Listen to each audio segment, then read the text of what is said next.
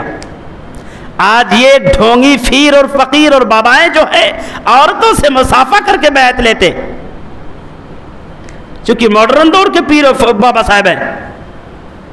یہ رنگین بابائیں اسلام کے دشمن ہیں۔ میرے نبی نے عورتوں سے مصافحہ نہیں کیا، عورتوں سے ہاتھ ملا کر کے بیعت نہیں لیے، زبانی بیعت لی۔ کیا اللہ کے ساتھ کسی کو شریک نہیں ٹھہراؤ گی، زنا نہیں کرو گی، چوری نہیں کرو گی، بچوں کو قتل نہیں کرو گی، اور بہتان تراشی نہیں کرو گی، حق کے معاملے میں نافرمانی نہیں کرو گی، بھلائی کے معاملے میں۔ یہ نبی نے زبانی بیعت لی عورتوں سے، اور انہی بیعت کرنے والیوں میں ابو سفیان کی بیوی ہند بنت عتبہ تھی۔ وہ ہند بنت عتبہ جنہوں نے حضرت حمزہ رضی اللہ تعالی عنہ کا کلیجہ چبایا تھا، جنہوں نے حضرت حمزہ رضی اللہ تعالی، یہ واقعہ جو ہے کلیجہ چبانے والا یہ تھوڑا موضوع ہے، لیکن تاریخوں میں سیرت کی کتابوں میں جو ہے یہ مذکور ہے، موجود ہے۔ لیکن ہاں حضرت حمزہ رضی اللہ تعالی عنہ کے جسم کا مسئلہ انہوں نے ضرور کیا تھا، انگلیاں کاٹے، کان کاٹے، ناک کاٹے، اس طرح سے جسم کے ایک اعضاء کو حضرت کیا نام ہند بنت عتبہ نے کاٹ ڈالے تھے۔ اپنا بھیس بدل کر کے، نقاب پوش ہو کر کے نبی کی خدمت میں حاضر ہوئی، بیعت کر رہی ہیں۔ اسلام لانے کے بعد برجستہ انہوں نے کہا اللہ کے نبی آپ کے خیمے سے زیادہ بدتر میرے نظر میں دنیا کا کوئی خیمہ نہیں تھا، آپ سے بدتر دنیا میں میرے نظر میں کوئی انسان نہیں تھا، لیکن اللہ کی قسم آپ سے زیادہ محبوب کوئی انسان میرے نظر میں اب نہیں ہے، اور آپ کے خیمے سے زیادہ محبوب کوئی خیمہ دنیا میں میرے نظر میں نہیں ہے۔ بیعت کا سلسلہ ختم ہو گیا۔ اللہ کے نبی نے عثمان بن طلحہ رضی اللہ تعالیٰ عنہ کو بلایا، کہا عثمان یہ چابی لے لو، یہ امیر المومنین والے، دعوت دینے والے، امیر المومنین کی دعوت دینے والے، کسی بھی درمنڈے کو امیر المومنین کا خطاب دینے والے، وہ نبی کے اس فرمان کو اپنے دل کی تختیوں پر نوٹ کر لے۔ امیر المومنین اس دنیا میں اب نہیں ہے، امیر الشیاطین بہت ملیں گے، امیر المومنین کا خاتمہ ہو گیا۔ جس کی شکل ہی ہجڑوں جیسی ہے امیر المومنین بولیں گے۔ اللہ کے نبی نے عثمان بن طلحہ کو بلایا، بلانے کے بعد کہا عثمان یہ چابی لے لو، خانہ کعبہ کی چابی لے لو، حوالے کون کر رہے ہیں، ذمہ داری کون دے رہے ہیں؟ کائنات کے امام الانبیاء والمرسلین محمد الرسول اللہ، امام اعظم جس کو کہا جاتا ہے، عثمان بن طلحہ کو خانہ کعبہ کا چابی دیتے ہیں۔ عثمان یہ چابی لے لو، یہ قیامت تک تمہاری خاندان میں چابی رہے گا، اور تم سے جو چھیننے کی کوشش کرے گا وہ ظالم ہوگا، وہ دنیا کا سب سے بڑا ظالم، بدترین ظالم ہوگا۔ کس نے کہا؟ نبی نے کہا۔ آج خانہ کعبہ کو للچائی ہوئی نظروں سے دیکھنے والے، یہ دعویٰ کرنے والے کہ ان کو بھی موقع دیا جائے، ان کو بھی موقع دیا جائے، ان کو بھی موقع دیا جائے، یہ لگ رہا ہے کوئی کلیاں ماڈا ہے کہ سب بانٹ کر کے کھا لو۔ نبی نے کہا یہ خانہ کعبہ کی چابی قیامت تک عثمان تمہارے خاندان میں ہونا چاہیے، اور تم سے چھیننے والا ظالم ہوگا۔ اب للچائی ہوئی نظروں سے دیکھنے والوں کو نبی کی سیرت اور نبی کا یہ حکم پڑھنا چاہیے کہ اللہ کے نبی نے کہا کہ نہیں، کسی کا حق نہیں ہے، یہ خاندان عثمان بن طلحہ کا ہے۔ بہرحال مکہ فتح کرنے کے بعد خانہ کعبہ کی چابی عثمان بن طلحہ رضی اللہ تعالیٰ عنہ کو دینے کے بعد چاش کے وقت ام ہانی رضی اللہ تعالیٰ ام ہانی بنت ابی طالب کے گھر گئے، آپ نے غسل کیا، غسل کرنے کے بعد فتح کی نماز 8 رکعت ادا کی، اور اس کے بعد غالباً 19 دن تک مکہ المکرمہ کے اندر ٹھہرے رہے۔ 19 دن قیام کرنے کے دوران جو ہے آپ نے بہت سارے کارنامے انجام دیے، منات کا خاتمہ کیا، عزا کا خاتمہ کیا، لات کا خاتمہ کیا، سوا کا خاتمہ کیا۔ یہ کفار اور مشرکین کے جو بڑے بڑے کرمنل اور ڈینجر بت تھے، جو بہت بڑے بڑے کیا نام ہے خدا مانے جاتے تھے ان کے، ان سب کو انہی 19 دن قیام کے دوران توڑوایا، اور 19 دن قیام کرنے کے بعد یہ بڑے بڑے کارنامے انجام دینے کے بعد اللہ کے نبی اپنے انصار اور مہاجرین کو لے کر کے مکہ المکرمہ کو الوداع کہہ کر کے مکہ سے روانہ ہوئے، اور مدینہ کی طرف آپ مدینہ جا کر کے بسے۔ یہ ہے غزوہ فتح مکہ کی پوری تاریخ۔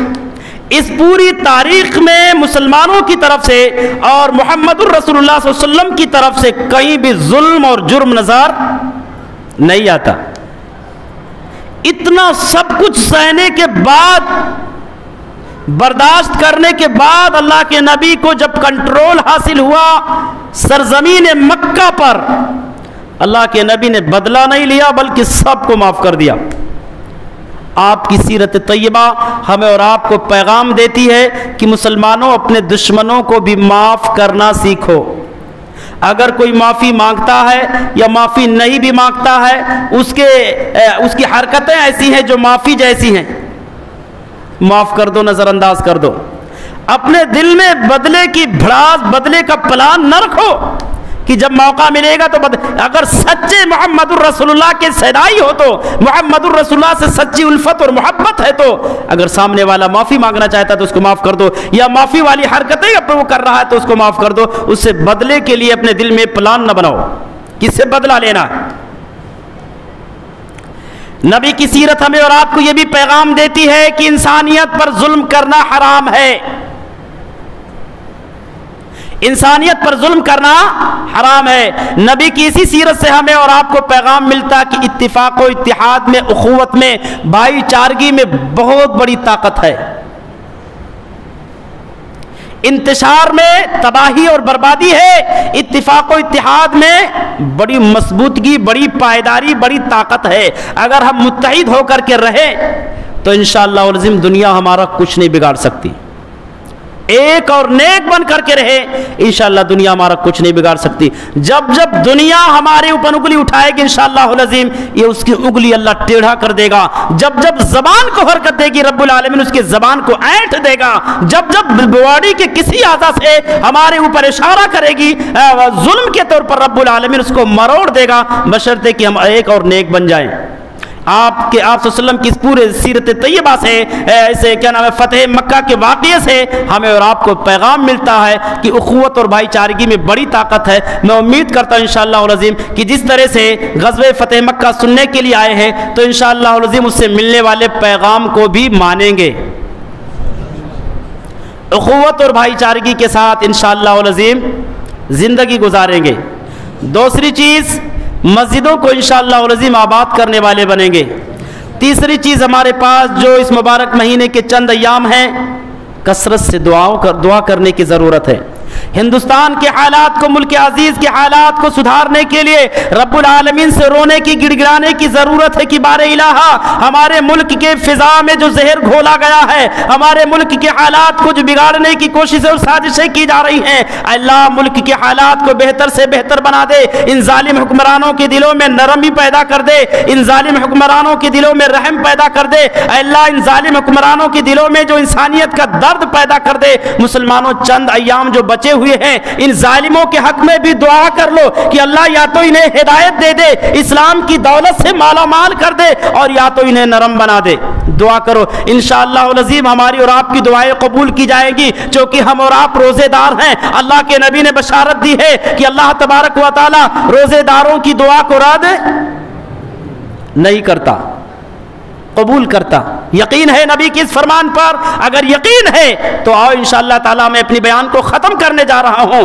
اور جو بقیہ اس رات کے آخری حصے جو بچے ہوئے ہیں، جو دعاؤں کی قبولیت کی گھڑی ہے، رب العالمین کو خوش کرنے کی گھڑیاں ہیں، رب العالمین سے مانگنے کی گھڑیاں ہیں، بہت کچھ نہ مانگ کر کے اپنے ملک ہندوستان کی تحفظ کی دعا مانگو، ہندوستان کے حالات کو بہتر سے بہتر بنانے کی دعا مانگو، اور اپنے ذات کے لیے بھی مانگو، اپنے بھائیوں کے حق میں بہتری اور بھلائی کی بھی دعا مانگو، اپنے ملک کے لیے بھی دعا مانگو. ظالم حکمرانوں کی ہدایت کی دعا مانگو کہ اللہ انہیں ہدایت دے دے. انشاءاللہ العظیم میں بھی دعا کروں گا، آپ بھی دعا کریں گے انشاءاللہ تعالی. میں امید کرتا ہوں چونکہ اللہ کے نبی ہر پل، ہر قدم پر پوری تاریخ اور پوری سیرت اٹھا کر کے دیکھ لو، جب سے آپ نے جنگ شروع کی ہے، سب سے کفر اور اسلام کا جو سب سے پہلا مارکا، سب سے بڑا مارکا غزوہ بدر ہے، اس سے پہلے بھی چھوٹے چھوٹے مارکے ہوئے ہیں، لیکن تمام جنگوں میں نبی نے سب سے پہلے، جنگ سے پہلے اللہ سے دعا کی ہے. جنگ سے پہلے نبی نے دعائیں کی ہیں، صلاۃ الحاجہ ادا کیا ہے، ضرورت کے لیے نماز نبی نے ادا کی ہے. انشاءاللہ العظیم ہمیں بھی دعا کرنی ہے. نبی کی سیرت سے ہمیں اور آپ کو پیغام ملتا ہے۔ بہرحال ہم اللہ سے دعا کرتے ہیں کہ بار الہ ہم تمام مسلمانوں کو سیرت طیبہ سے ملنے والے پیغامات کو، غزوہ فتح مکہ کے حوالے سے ملنے والے دروس کو ہم تمام مسلمانوں کو اپنے زندگی میں جگہ دینے کی توفیق عنایت فرمائے۔ ہم تمام مسلمانوں کو اخوت و بھائی چارگی کے ساتھ ایک ساتھ مل کر کے جینے اور مرنے کی توفیق عنایت فرمائے۔ بار الہ مسلمانوں پر جو فتنے منڈلا رہے ہیں، جو جن فتنوں میں ہم ملوث ہیں، یہ جو فتنے ہمارے اوپر آنے والے ہیں، اے اللہ ہم تمام مسلمانوں کو ان تمام ظاہری اور باطن تمام فتنوں سے ہم تمام مسلمانوں کی حفاظت فرما۔ اے اللہ ہم مسلمانوں کے جان و مال عزت و آبرو کی حفاظت فرما۔ اے اللہ ملک ہندوستان کی حفاظت فرما۔ یہاں کے حالات کو بار الہ تو سدھار دے، یہاں کے حالات کو الہی تو بہتر سے بہتر بنا دے۔ اے اللہ تیرے ہاتھ میں بندوں کے دل ہیں۔ اے اللہ تیرے نبی نے یہ بشارت سنائی ہے کہ بندوں کے دل رحمان کے دونوں انگلیوں کے درمیان ہے، وہ جس طرح سے چاہتا ہے الٹتا پلٹتا ہے۔ اے اللہ بندوں کے دلوں میں نرمی ڈال دے۔ بار الہ تمام اختلافات کو ایک سے الگ رکھ کر کے اخوت اور بھائی چارگی کے ساتھ ایک پلیٹ فارم پر جینے اور مرنے کی توفیق عنایت فرمائے۔ جب تک ہم سب کو اس دنیا کے اندر زندہ رکھا، اس کتاب اللہ سنت رسول اللہ صلی اللہ علیہ وسلم کتاب زندہ رکھ، اور جب ہم سب کا خاتمہ ایمان بالخیر ہو، آمین تقبل یا رب العالمین ثم آمین۔ السلام علیکم ورحمۃ اللہ وبرکاتہ۔